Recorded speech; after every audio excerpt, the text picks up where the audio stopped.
NASA के Voyager probes का launch एक ऐतिहासिक इंटरस्टेलर यात्रा का आरंभ था। इस मिशन ने न केवल पृथ्वी की बल्कि हमारे सौर मंडल और उससे भी परे की निगरानी करने की हमारी क्षमता को प्रदर्शित किया। 45 वर्षों के बाद भी ये यूनिक अंतरिक्ष यान वैज्ञानिकों को अंतरिक्ष के बारे में अद्यतन जानकारी प्रदान करते रहते हैं। नियमित स्मार्टफोन की तुलना में 30 लाख गुना कम मेमोरी क्षमता और 5G इंटरनेट कनेक्शन से 38,000 गुना धीमी गति के बावजूद ये अविश्वसनीय प्रोब्स अंतरिक्ष अन्वेषण में सबसे आगे बने हुए हैं। अब एक चौंकाने वाले मोड़ में वायेजर ने एक असंभव खोज का पता लगाया है। वे अभी क्या कर रहे हैं? वायेजर अंतरिक्ष यान को क्या मिलेगा, आइए जानें। 5 सितंबर 1977 को केप कैनावरल फ्लोरिडा से वायेजर 1 को टाइटन सेंटर रॉकेट द्वारा अंतरिक्ष में लॉन्च किया गया। केवल 15 दिन बाद 20 अगस्त 1977 को वायेजर 2 ने भी इसी तरह की यात्रा की शुरुआत की। उनका मुख्य मिशन हमारे सौर मंडल के गैस दिग्गजों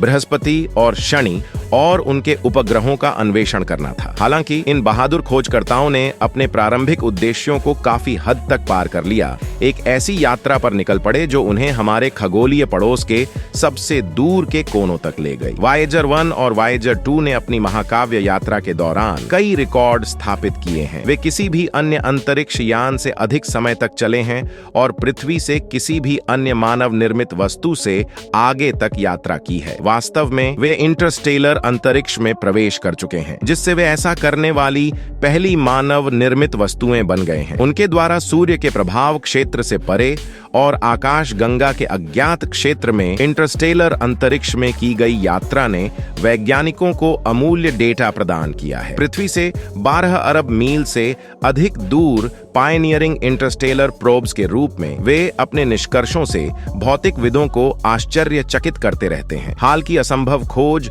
उन्हीं निष्कर्षों में से एक है जिसकी वैज्ञानिक कभी भविष्यवाणी नहीं कर सकते थे। हम इसे बाद में अधिक विस्तार से जांचेंगे। वायेजर जुड़वां प्रोब्स की उपलब्धियां शानदार से कम नहीं रही हैं। 40 से अधिक साल पहले बृहस्पति और शनि के चंद्रमाओं के उनके प्रारंभिक अवलोकनों ने शोधकर्ताओं को आश्चर्यचकित कर दिया और इन दूरस्थ दुनियाओं के बारे में पूर्व धारणाओं को धता बता दिया। इन चंद्रमाओं को खगोलविद कभी निष्क्रिय और हमारे अपने चंद्रमा की तरह भारी क्रेटर वाला मानते थे, लेकिन ये भूगर्भीय गतिविधियों से भरे हुए निकले। विशेष रूप से वायेजर 2 ने अपनी यात्रा के दौरान कई महत्वपूर्ण मील के पत्थर हासिल किए। 1986 में यह यूरेनस के पास से गुजरने वाला पहला अंतरिक्ष यान बना और केवल 3 साल बाद इसने नेपच्यून का फ्लाईबाई किया। आज तक यह एकमात्र अंतरिक्ष यान है जिसने इस तरह का मार्ग अपनाया है। जैसे जैसे अंतरिक्ष यान अपनी उल्लेखनीय यात्रा जारी रखते गए, नासा ने उनके संचालन जीवन काल को बढ़ाने के लिए कई उपाय लागू किए। पिछले 3 वर्षों में गैर आवश्यक घटकों और हीटर्स को ऊर्जा बचाने के लिए बंद कर दिया गया है, जिससे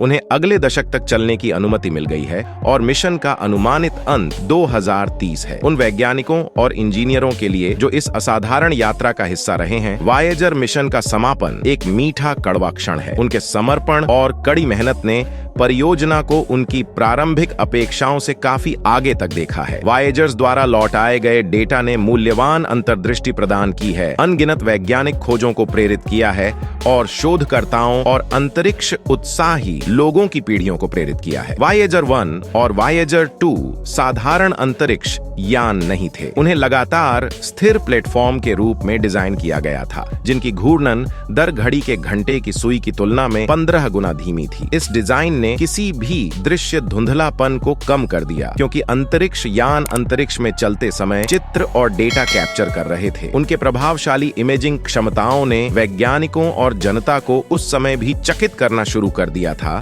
जब वे बाहरी ग्रहों के साथ अपने मुठभेड़ से पहले थे। अंतरिक्ष यान ने बृहस्पति के चित्रों को ग्रह से कई महीने दूर रहते हुए ही प्रसारित करना शुरू कर दिया था। ये प्रारंभिक चित्र गैस दिग्गज के घूमते बादलों और प्रतिष्ठित ग्रेट रेड स्पॉट को प्रकट करते हुए नासा के जेट प्रोपल्शन प्रयोगशाला में दर्शकों को प्रसन्न कर रहे थे। हालांकि यह बृहस्पति के चंद्रमा आयो पर सक्रिय ज्वालामुखियों की खोज थी, जिसने वास्तव में वायेजर के ग्राउंड ब्रेकिंग अवलोकनों की नींव रखी। आयो, जो पृथ्वी के चंद्रमा से थोड़ा बड़ा है, सौर मंडल का सबसे ज्वालामुखीय सक्रिय पिंड निकला। अंतरिक्ष यान के उपकरणों ने आयो से विचित्र संकेतों का पता लगाया, जिन्हें उन्होंने कैप्चर किए गए स्पष्ट चित्रों द्वारा पुष्ट किया। इन चित्रों में ऊंचे ज्वालामुखी धुएं और ज्वालामुखीय सामग्री के निष्कासन से चिह्नित एक सतह दिखाई दी। आयो के सबसे प्रमुख ज्वालामुखियों में से एक पेल ने माउंट एवरेस्ट से 30 गुना अधिक ऊंचाई पर विस्फोट किया है, जो फ्रांस के आकार के लगभग क्षेत्र को कवर करता है। वायेजर अंतरिक्ष यान ने बृहस्पति और उसके चंद्रमाओं के 33,000 से अधिक चित्र खींचे, जिससे ग्रह की सुंदरता और जोवियन प्रणाली में चंद्रमाओं के परिदृश्यों की अविश्वसनीय विविधता दिखाई गई। हाल की असंभव खोज से पहले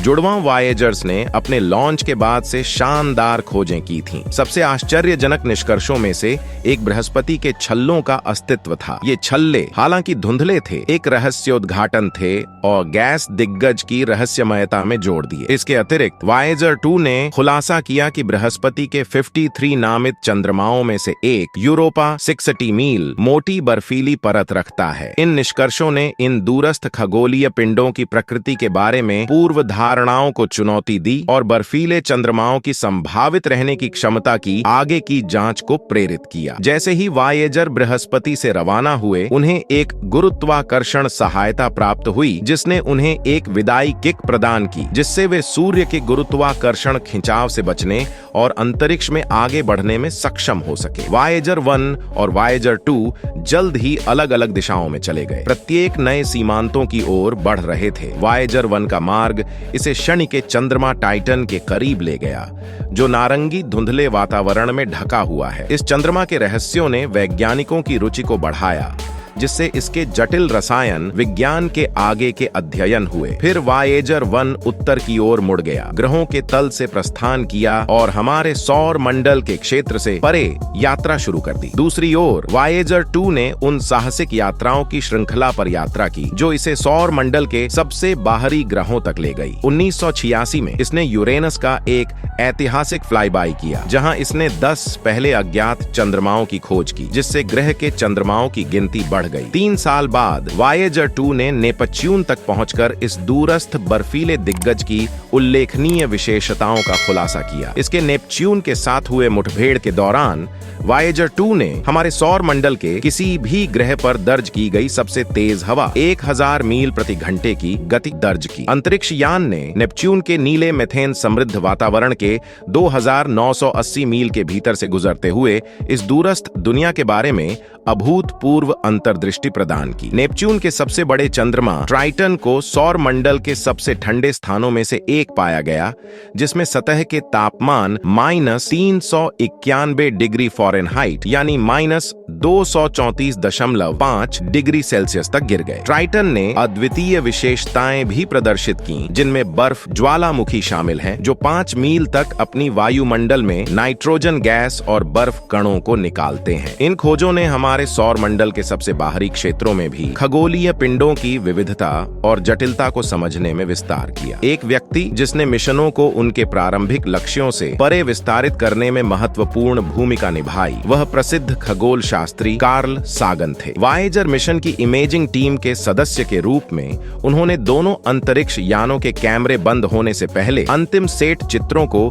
कैप्चर करने के लिए उत्साहिता से वकालत की। ये चित्र मानवता के लिए एक विदाई उपहार के रूप में पेश किए जाएंगे, हमारी ग्रह की एक अंतिम झलक दिखाएंगे। सागन की दृढ़ता का फल मिला। 14 फरवरी 1990 को वायेजर 1 ने अपने कैमरे को आंतरिक सौर मंडल की ओर मोड़ लिया और 60 चित्रों की श्रृंखला को कैप्चर किया। इनमें से सबसे प्रतिष्ठित, जिसे ई-पेल ब्लू डॉट के नाम से जाना जाता है, हमारे ब्रह्मांड में हमारी जगह का एक अविस्मरणीय प्रतीक बना हुआ है। 3.8 अरब मील की दूरी से लिया गया यह हमारे ग्रह की अब तक की सबसे दूर की तस्वीर है। पृथ्वी एक छोटे पेल ब्लू बिंदु के रूप में दिखाई देती है, विशाल अंतरिक्ष में मुश्किल से दिखाई देती है। वायेजर मिशन एक अद्भुत कहानी है, जो एक अंतरिक्ष युग के सुपर हीरो कॉमिक की तरह पढ़ी जाती है। 40 साल बाद भी वे अभी भी वहां बाहर हैं, हमारे खगोलीय पड़ोस के सबसे दूर तक के क्षेत्रों से हमें मूल्यवान डेटा भेजते रहते हैं। आज के वीडियो को यहीं तक रखते हैं। अगर वीडियो पसंद आई हो तो वीडियो को लाइक और चैनल को सब्सक्राइब करके बेल आइकॉन को दबाएं। धन्यवाद।